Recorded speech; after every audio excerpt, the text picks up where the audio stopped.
Hello, welcome back to the reading of the poem of the Man God, written by Maria Valtorta, Volume 2. Chapter 268, Part 1. The Dispute with the Pharisees and the Arrival of Jesus' Mother and Brothers. 2nd September, 1945. The scene is the same as in the last vision. Jesus is taking leave of the widow, holding little Joseph by the hand, and he says to the woman, "Nobody will come before I come back, unless they are Gentiles. But keep here until the day after tomorrow, whoever should come, saying that I shall definitely be here." "I will, Master, and if there are any sick people, I will give them hospitality as you taught me." "Goodbye then, and peace be with you. Come, Manan."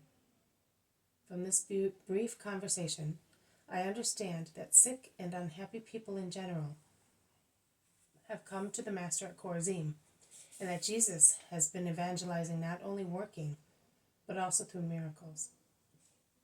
And if Chorazim is still indifferent, it really means that it is a wild, untillable soil. And yet, Jesus walks through it, exchanging greetings with those who greet him, as if nothing were the matter, and then resuming his conversation with Manan, who is uncertain whether he should leave again for Machaerus or remain another week. In the meantime, in the house at Capernaum, they are preparing for the Sabbath.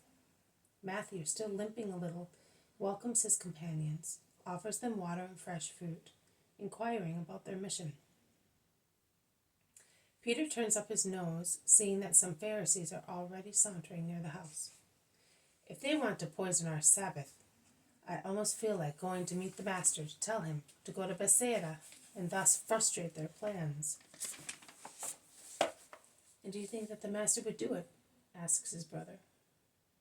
"Then there is that poor wretch waiting for him in the room on the ground floor," remarks Matthew.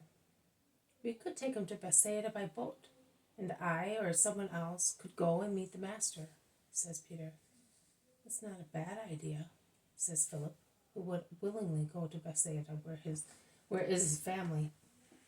All the more that, take note, their guardianship has been reinforced with scribes. "Let us go immediately. We will take the sick man, go through the kitchen garden, and away through the back of the house. I will take the boat to the fig well, and James will do likewise. Simon Zealot and Jesus' brothers will go to meet the Master."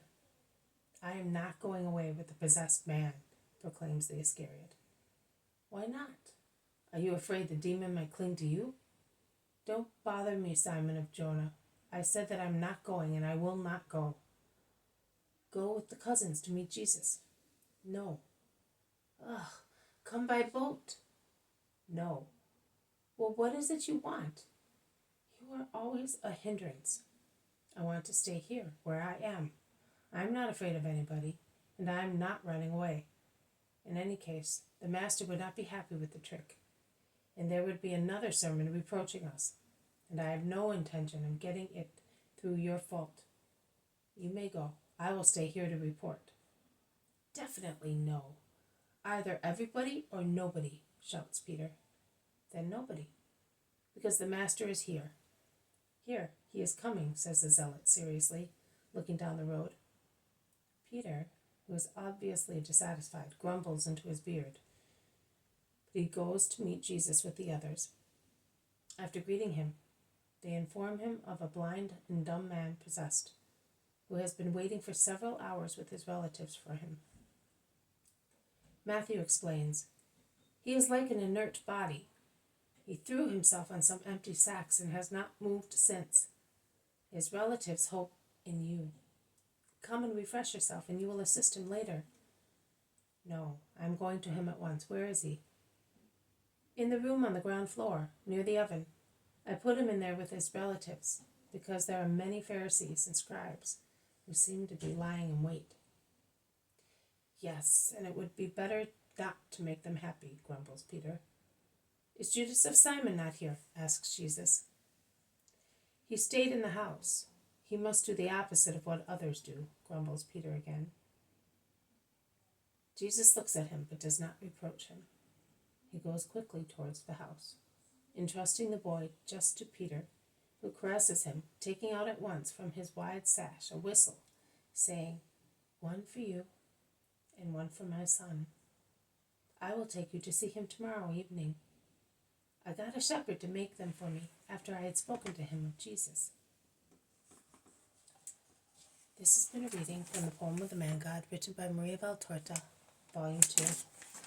Chapter 268, Part 1, The Dispute with the Pharisees and the Arrival of Jesus' Mother and Brothers. Thank you for listening. I will see you tomorrow. May God bless you, and may peace be with you.